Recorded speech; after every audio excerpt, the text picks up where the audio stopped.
સાહેબ, આજે રાજકોટની હાઈકોર્ટ બેચ મળે રાજકોટ પાટનગર છે અને 3-4 દિવસ પહેલાં મિટિંગ થઈ હતી સૌરાષ્ટ્ર અને કચ્છના પ્રમુખોની.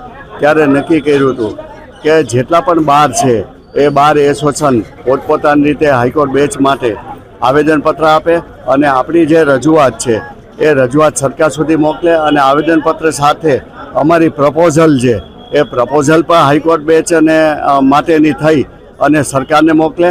અને આગામી દિવસોમાં પ્રજાલક્ષી પણ અમે કાર્યક્રમો કરવાના છીએ. હાઈકોર્ટ માટે સંસદ સભ્યો, ધારાસભ્યોને આવેદનપત્ર આપવાના છીએ અને મેયર છે, જિલ્લા પંચાયતના પ્રમુખો છે, એ બધાને પણ આવેદનપત્ર આપવાના છીએ.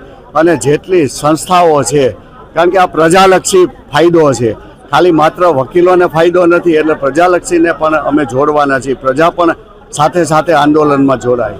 આગામી સમયમાં સાહેબ હવે રણનીતિમાં તો એવું છે કે અમે લોકો ત્યાં મિટિંગ ફરીથી કરી અને રણનીતિ નક્કી કરશું.